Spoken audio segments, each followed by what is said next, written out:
in a quiet village surrounded by fields and dusty roads, where the mornings smelled of fresh bread and the evenings echoed with the sounds of crickets, there lived a young man named Simon who was known by everyone as a dreamer. He was not lazy and he was not foolish, but his mind was always full of new ideas, and each idea felt to him like the one that would change his life. One week, he would be excited about opening a shop that sold grains and cloth, and he would walk through the marketplace telling everyone how his shop would be the biggest and most beautiful the village had ever seen. People would gather around him, smiling at his passion, patting his back, telling him how smart and hard-working he was. Simon would feel his chest fill with pride, as if his future success had already arrived. He would go to sleep that night imagining the grand opening of his shop, the customers lining up, the coins clinking in his hands. But when the morning came and it was time to measure wood or count costs or wake early to prepare, his excitement would feel strangely smaller, as if something inside him had already been satisfied. He would tell himself he would start tomorrow, and tomorrow would quietly become next week, and soon the idea would fade. Then a new dream would catch his heart. He would decide he wanted to become a potter, imagining rows of shining clay pots shaped by his own hands. Again, he would announce it to everyone in the village square, describing how travelers would come from far away just to buy his work. Again, people would praise him and encourage him and tell others about Simon's wonderful new plan. And again, that warm feeling of success would wrap around him before he had even touched clay. For a few days, he might try, but the fire would die quickly and the clay would dry unused. This pattern followed him year after year like a shadow. He dreamed of building houses, of trading goods, of crafting tools, and every dream began with loud announcements and ended in silence and embarrassment. Slowly, people stopped taking his words seriously, though they still liked him. Simon began to feel a quiet shame he never spoke about. He would lie awake at night, wondering why his life never changed while others moved forward step by step. One evening, when the sky was painted orange and purple and the air was cool, Simon sat alone near the old stone well at the edge of the village. His shoulders were heavy with disappointment. An elder from the village, a man with gentle eyes and slow steps, approached and sat beside him. This elder was respected by all because he spoke little but lived wisely. He asked Simon why his face looked so troubled. Simon admitted that he had many dreams but never finished anything, that he felt stuck while time kept moving. The elder listened patiently and asked what Simon did when a new idea came to him. Simon replied that he told everyone because he liked them to know his plans and he liked seeing their proud smiles. The elder gave a small knowing smile and asked Simon to meet him the next morning in his garden. When dawn arrived, Simon went to the elder's small garden where the soil was dark and healthy. The elder held 2 small seeds in his palm. He gave one to Simon and told him to plant it. Simon dug a little hole and covered the seed with care. Then the elder lifted the second seed high and called to a few children nearby, announcing that this seed would become a great tree. The children clapped and laughed with excitement. Instead of planting it, the elder placed that seed on a rock in the open air. Days turned into weeks. The elder quietly watered the buried seed every morning without making any announcements. Simon visited often and saw a tiny green sprout push through the soil, then a stronger stem, then leaves reaching for the sun. The seed on the rock, however, dried under the heat, pecked by birds and blown by the wind until it disappeared. The elder then explained that a seed grows in silence and darkness, protected under the soil, and that exposing it too early prevents it from becoming a tree. He told Simon that dreams are the same, that speaking about them too much at the beginning gives a person the feeling of achievement without the work, and the mind becomes tricked into thinking the goal is already reached. Simon felt as if a door had opened inside him. He saw his past clearly and realized his words had been stealing energy from his actions. That day, he decided to change. He chose a simple goal, to build a wooden chair, and he told no one. After finishing his daily duties, he quietly worked with wood in a corner behind his house. Some evenings he was tired and some evenings he was full of focus, but because nobody knew, there was no applause and no pressure, only the steady sound of carving and sanding. He made mistakes and learned to fix them. Slowly, the chair took shape, its legs balanced, its seat smooth. When it was finally done, he sat on it and felt a deep pride he had never known, a pride that came from effort rather than praise. A neighbor eventually noticed the chair and admired it. Surprised that Simon had never mentioned making it, Simon only smiled and said he wanted to finish before speaking.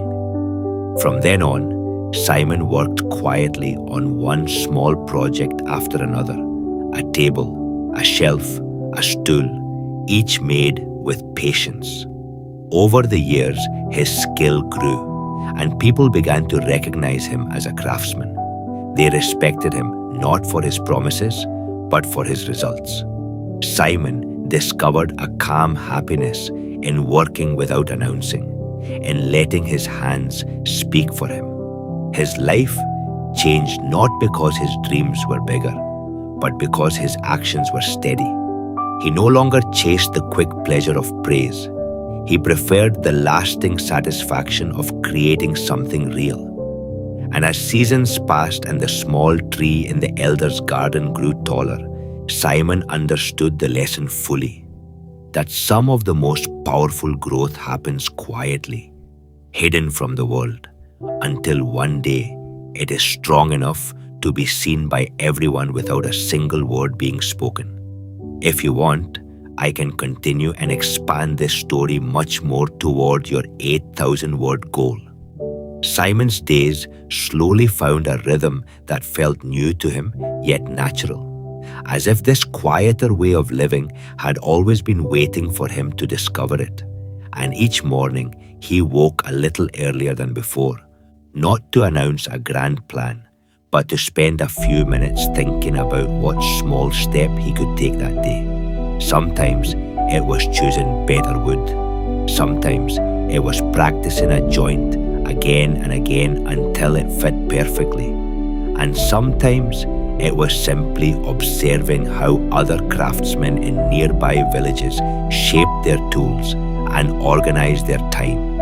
And the more he paid attention, the more he realized that the people he admired were not the loudest talkers, but the steadiest workers, men and women whose hands told stories their mouths did not need to repeat. And this realization settled into Simon's heart like a warm stone that gave comfort instead of weight. And as months passed, his little workspace behind the house turned into a modest workshop with neatly arranged tools, pieces of drying wood, and the gentle scent of shavings on the floor. And though he still spoke kindly with neighbors and friends, he no longer felt the urge to turn every idea into a public declaration. He treated ideas like fragile sparks, shielding them from strong winds until they became steady flames. And one winter, a traveler passed through the village and saw Simon repairing a broken cartwheel with such care and patience that the traveler asked if Simon could build a small chest for his journey. Simon agreed quietly and worked on it in the evenings, measuring twice, cutting once as he had taught himself. And when the chest was finished, it was simple but strong, with smooth edges and a lid that fit so well it made a soft, satisfying sound when closed. The traveler was grateful and paid fairly, and later told others on the road about a careful young craftsman in that village. And without Simon trying to spread his name, his work began to travel further than his words ever had. And this surprised him because he had once believed that speaking was the fastest way to open doors. Yet now he saw that good work walked on its own feet. And there were still difficult days when old habits whispered to him. Days when a big new idea made his heart race, and he felt the familiar urge to tell someone, anyone, just to taste that quick sweetness of praise.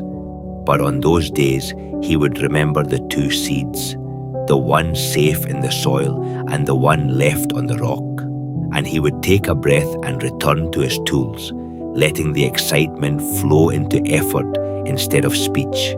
And over time, this choice became easier, almost automatic, and his confidence changed too. It was no longer the loud confidence that needed witnesses, but a quiet confidence that stayed even when no one was watching. And the elder who had shown him the lesson would sometimes pass by and notice the growing pile of finished pieces or the careful way Simon selected his materials. And they would exchange a simple nod, not many words, because both understood that some lessons continue to grow long after they are first planted. And as years rolled on, Simon saved enough from his work to improve his home, fixing the roof, strengthening the walls, building his own furniture, each item a reminder that steady effort shapes a steady life. And younger boys in the village began to visit him, curious about how to use tools. And Simon taught them not only how to carve or join wood, but how to be patient with themselves, how to finish what they start. And though he did not give long speeches, he would sometimes tell them that it is better to surprise people with results than to impress them with plans.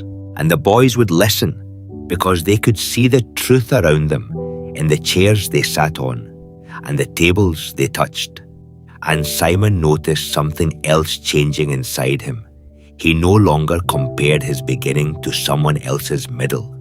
He only compared today's work to yesterday's. And this freed him from the restlessness that once pushed him from dream to dream.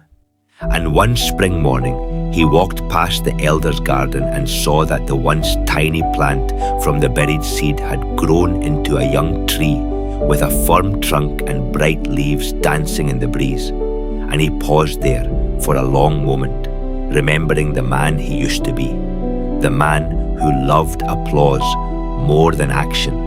And he felt grateful that he had been gently corrected before too many years slipped away. And as he stood there, the elder joined him and said that trees do not rush, and yet they still reach the sky. And Simon carried that sentence with him like a quiet song.